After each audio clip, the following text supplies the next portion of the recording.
तो आइए वाक्य के भेद पर चर्चा करेंगे। वाक्य के मुख्य रूप से रचना के आधार पर 3 प्रकार होते हैं। एक सरल या साधारण वाक्य, दूसरा संयुक्त वाक्य और तीसरा मिश्रित वाक्य। दोस्तों, हम एक प्रकार के ही वाक्य नहीं बोलते, हम अलग अलग अपने भावों को अलग अलग तरीके से प्रस्तुत करते हैं। तो उसके लिए वाक्य जो है वो अलग प्रकार के होते हैं, अलग अलग उसके भेद होते हैं। तो देखते हैं पहला सरल या साधारण वाक्य। इसके अंदर हम बात करें तो जैसे हमने देखा था, एक उद्देश्य होता है, एक विधेय होता है और एक क्रिया होती है। याद रहे, ये जो सिंपल सेंटेंस है उसमें सिर्फ एक उद्देश्य होता है, एक ही कर्ता होता है, दूसरा एक ही विधेय होता है और एक ही क्रिया होती है। जैसे चंपा खेल रही है, तो यहाँ चंपा ये उद्देश्य है, एक ही उद्देश्य, और खेल रही है ये विधेय है जिसमें क्रिया आ गई है। तो इस प्रकार सरल या साधारण वाक्य में हमें याद रखना है कोई योजक चिन्ह नहीं होगा, कोई कंजंक्शन नहीं होगा, या किंतु परंतु इसलिए ये कोई कंजंक्शन, कोई भी योजक उसमें आएंगे नहीं। योजक जो वाक्य को जोड़ते हैं तो वो कोई नहीं होगा और एक उद्देश्य, एक विधेय और एक क्रिया। तो ये क्लियर है। अब बात करते हैं संयुक्त वाक्य। संयुक्त नाम ही बताता है कि जुड़ा हुआ। तो देखते हैं संयुक्त वाक्य किसे कहेंगे? दो या अधिक स्वतंत्र वाक्य योजक द्वारा जुड़े तो वो संयुक्त वाक्य है। यहाँ बात करेंगे हम मिनिमम 2 तो वाक्य होने ही चाहिए और वो स्वतंत्र वाक्य होने चाहिए। स्वतंत्र यानी कि जैसे मोहन आया और राजू गया, तो यहाँ मोहन आया एक स्वतंत्र वाक्य है, दूसरे वाक्य पर निर्भर नहीं है। तो जरूरी है कि जो वाक्य जो है, इस वाक्य में जो भी वाक्य जुड़े हैं वो कैसे होने चाहिए? स्वतंत्र वाक्य होने चाहिए और वो योजक यानी कंजंक्शन से जुड़े हुए होने चाहिए। और किस प्रकार के योजक? तो वो है किंतु, परंतु, या, अथवा, और, इसलिए, अन्यथा, ये सब योजक अंदर है। और 2 या 2 से ज्यादा स्वतंत्र वाक्य है वो संयुक्त वाक्य है। और उदाहरण से हम समझे तो मीना आई और टीना गई, तो यहाँ दोनों स्वतंत्र वाक्य है और योजक कौन सा दिया गया है? और, तो ये संयुक्त वाक्य है। तो तीसरा भेद है मिश्रित वाक्य। मिश्रित यानी मिला हुआ। यहाँ संयुक्त वाक्य के मुकाबले बहुत ही छोटा सा फर्क है, बहुत मामूली फर्क है। देखिए, तो यहाँ एक से अधिक उपवाक्य, उपवाक्य यानी एक वाक्य में जो वाक्य का एक टुकड़ा है वो अधिक उपवाक्य हो और एक प्रधान उपवाक्य शेष उस पर आश्रित हो। एक से अधिक उपवाक्य हो लेकिन एक उसमें मुख्य वाक्य होगा और दूसरा जो वाक्य उसके ऊपर आधारित होगा, उसके ऊपर निर्भर होगा, आश्रित होगा, तो ये मिश्रित वाक्य है। और उसमें किस तरह के कंजंक्शन यानी योजक होते हैं वो देखिए कि जो, जब, जहाँ, कब, वहाँ, जैसी, वैसी, ये सब मिश्रित वाक्य के योजक है, कंजंक्शन है। जैसे उदाहरण में यहाँ लिखा है, जो व्यक्ति परिश्रमी है वे सुखी रहते हैं। जो व्यक्ति मेहनत करता है वो सुखी रहता है। तो यहाँ जो, तो, जो, वे आया, ठीक है। इसी प्रकार दूसरा उदाहरण देखें तो जैसी करनी वैसी करनी, जैसी और वैसी, ये जो कंजंक्शन आए इसमें। तो इस प्रकार मिश्रित वाक्य में सिर्फ इतना अंतर है कि एक से ज्यादा वाक्य होते हैं, ठीक है, लेकिन एक मुख्य होता है, प्रधान उपवाक्य होता है और बाकी जो उसके ऊपर आश्रित होता है और उसमें इस तरह के योजक जुड़े हुए होते हैं। अब इससे जुड़े और हम उदाहरण की चर्चा करते हैं, आइए। तो और दूसरे उदाहरण से हम ये क्लियर कर देते हैं सरल वाक्य में।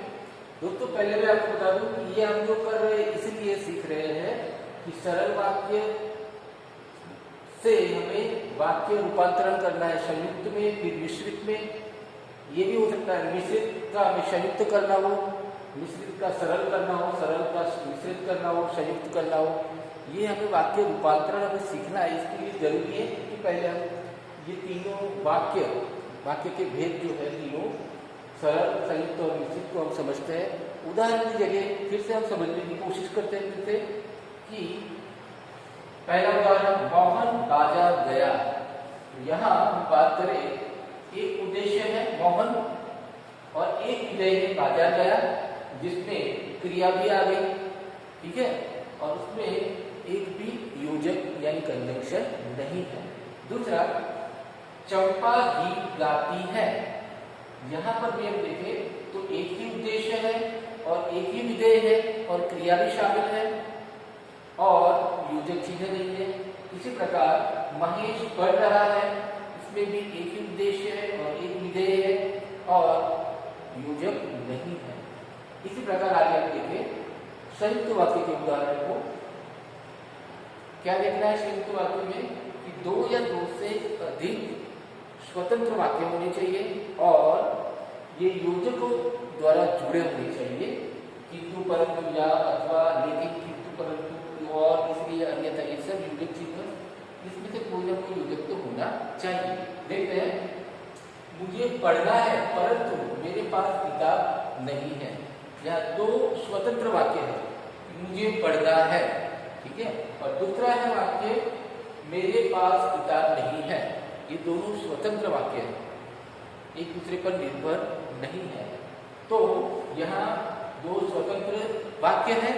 दूसरा आपने देखा इसमें योजक भी जुड़ा हुआ है, परंतु क्या करता है, ये वाक्य को दोनों को जोड़ता है। तो इस प्रकार ये उदाहरण है संयुक्त वाक्य का।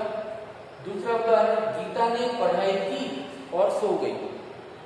तो यहाँ भी दो स्वतंत्र वाक्य है और योजक का हमने यहाँ प्रयोग किया है। आखिरी एक उदाहरण, चुपचाप बैठो अन्यथा चले जाओ। यहाँ पर चुपचाप बैठो एक स्वतंत्र वाक्य है, दूसरा स्वतंत्र वाक्य चले जाओ और उसमें योजक जोड़ा है हमने अन्यथा। तो ये संयुक्त वाक्य के उदाहरण थे। आगे मिश्रित वाक्य देखें हम, तो उसमें यही देखना है कि एक से अधिक उसमें वाक्य होने चाहिए और जिसमें एक प्रधान होता है और दूसरा उसके ऊपर आश्रित होता है। तो जो, जब, यहाँ, जहाँ, वहाँ, ये सब योजक उसमें अंदर होते हैं। अब उदाहरण देखें हम, तो जब भूख लगे तब खा लेना। यहाँ जब और तब ये योजक जुड़े गए हैं और देखें हम कि यहाँ जब और तब योजक जोड़े गए हैं और उसमें ये दो उपवाक्य है। आगे जहां चार वहां राह, यहाँ पर भी हम देखें तो जहां और वहां ये योजक है। जो डरेगा वो मरेगा, तो यहाँ जो और वो ये दोनों जो है वो योजक है। तो इस तरह से मिश्रित वाक्यों में यही है अंतर संयुक्त के मुकाबले। संयुक्त वाक्य में दोनों वाक्य जो जुड़े हैं वो स्वतंत्र होते हैं, लेकिन यहाँ मिश्रित में ये नहीं होता है। जैसी करनी वैसी भरनी, इस तरह से एक वाक्य दूसरे पर आधारित होता है और उसमें इस तरह के योजक होते हैं। तो आपसे ये निवेदन है कि इस तरह से आप अपनी पाठ्य पुस्तक में से और आप पढ़ाई करो और समझ लो। ये अगर समझ में आया तो आपके लिए ये वाक्य रूपांतरण एकदम आसान हो जाएगा, काफ़ी सरल है। तो आपसे यही रिक्वेस्ट है कि अपने पाठ्य पुस्तक व्याकरण की जो इससे पढ़ाई करें और ये तीनों के तीन उदाहरण आप अपनी नोटबुक में कॉपी करें। धन्यवाद। नमस्ते विद्यार्थी मित्रों, कक्षा 10वीं में हिंदी में आज पढ़ेंगे हम रचना के आधार पर वाक्य रूपांतरण। इससे पहले जरूरी है हमें ये समझना कि वाक्य किसे कहते हैं। दोस्तों, जिस तरह से हम सब जानते हैं कि हम सामाजिक प्राणी हैं, मनुष्य एक सामाजिक प्राणी है और उसको समाज में रहना है। समाज में रहना है तो अपने भाव, अपने विचार किसी के आगे व्यक्त करने हैं या किसी के भाव या विचारों को सुनना है, समझना है। तो इसके लिए एक भाषा जो है वो एक जरिया है, एक माध्यम है। और वो भाषा किस तरह से बनती है तो उसके लिए हम वाक्य बोलते हैं। शब्दों को मिला करके जो वाक्य बनता है, उस वाक्य में अपने भावों को व्यक्त करते हैं, अपनी बात को पेश करते हैं और किसी की बात को समझते हैं, सुनते हैं। तो भाषा जरूरी है और भाषा में वाक्य होते हैं। तो वाक्य को समझते हैं। पहला सवाल यह है कि वाक्य क्या है। तो जैसे कि हम सब जानते हैं कि हमने कोई बात अपनी किसी के सामने पेश की, प्रस्तुत की, तो वो एक वाक्य है। सिर्फ इतना नहीं, उसमें क्या होना चाहिए। जैसे शब्दों का सार्थक समूह जो व्याकरण के नियम अनुसार और पूर्ण आशय प्रकट करे, वाक्य कहलाता है। जिस तरह से सार्थक समूह बताया यहाँ पर, सार्थक means meaningful group of words. यहाँ हम ये बात कर रहे कि अगर सार्थक समूह नहीं है शब्दों का तो क्या होगा, कोई उसका अर्थ ही नहीं होगा। तो ऐसे बिना अर्थ प्रस्तुत करने वाले वाक्य वो सामने वालों को कंफ्यूज करेगा। तो उसमें जरूरी है कि शब्दों का सार्थक समूह हो, मीनिंगफुल ग्रुप हो। तो पहले यह है कि सार्थक समूह जो व्याकरण के नियम अनुसार, व्याकरण के नियम अनुसार आपसे बात करें तो जैसे हमने कहा राम फल खाती है, तो ऐसा तो नहीं बोल सकते राम फल खाता है आना चाहिए। तो व्याकरण के अनुसार वो नहीं है कि राम फल खाती है। तो इस तरह से जरूरी है कि वाक्यों में व्याकरण के नियम अनुसार बात हो।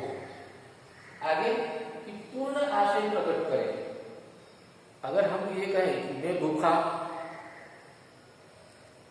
तो ये पूर्ण अर्थ प्रकट नहीं करता। मैं भूखा हूं या भूखा था, इस तरह से पूरा वाक्य का अर्थ पूर्ण आशय प्रकट हो। जैसे राम बाजार गया, राम बाजार, तो क्या इसका मतलब, सैनिक लड़ रहे हैं, तो ये पूरा वाक्य होगा। लेकिन अधूरा वाक्य जहां रहता है वहां पूरा वाक्य नहीं कहलाता है। वाक्य के लिए जरूरी है कि उसके अंदर सार्थक समूह शब्दों का और व्याकरण के नियम अनुसार हो, और दूसरा कि पूर्ण आशय प्रकट करे कि सामने वाला क्या कहना चाहता है या हम क्या कहना चाहते हैं, सामने वाले को समझ में आए। तो वो आशय जो है, हमारा जो पर्पस है, जो हेतु है, प्रयोजन है, वो क्लियर होना चाहिए, तभी वो वाक्य कहलाएगा। आगे हम बात करें वाक्य के गुण। अब इस परिभाषा से हम ये समझ सकते हैं कि वाक्य के अनिवार्य रूप से जरूरी गुण क्या है। तो वाक्य के गुण, पहला अर्थवान होना चाहिए। अर्थवान यानी मीनिंगफुल होना चाहिए कि जैसे ऐसे ही बात ना हो कि राम या श्याम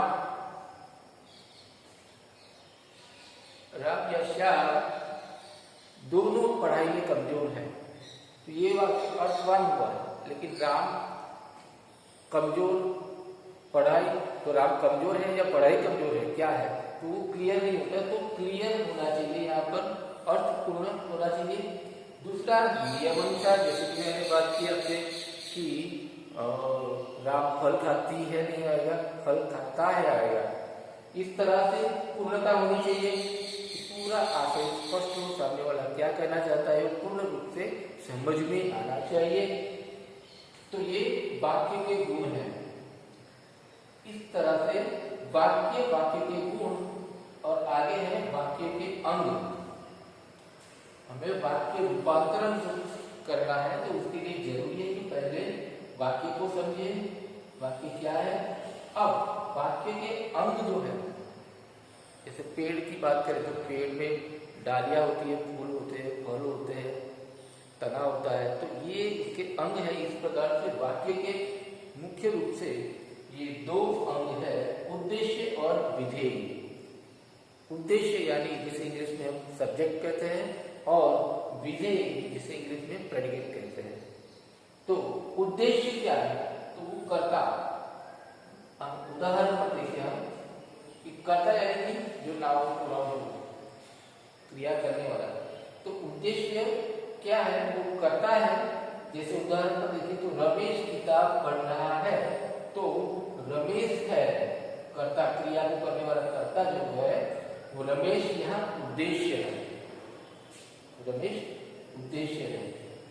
वाक्य में जिसके बारे में बात की गई वो उद्देश्य कहलाता है, कर्ता कहलाता है। अब विधेय की बात करें तो उद्देश्य के बारे में जो भी कहा गया है वो विधेय। जैसे रमेश किताब पढ़ रहा है, तो किताब पढ़ रहा है, रमेश क्या कर रहा है? तो किताब पढ़ रहा है, ये विधेय हुआ। तो इस प्रकार उद्देश्य और विधेय मिलकर के वाक्य बनते हैं। जैसे वाक्य में हमने देखा कि इस तरह वाक्य में अर्थवान यानी अर्थ की स्पष्टता होनी चाहिए, व्याकरण के नियम होने चाहिए, इसके हिसाब से वाक्य होना चाहिए, और पूर्ण आशय प्रकट होना चाहिए। और वाक्य के दो अंग हैं, उद्देश्य और विधेय। अब ये समझने के बाद हम आगे समझते हैं कि वाक्य कितने प्रकार के होते हैं।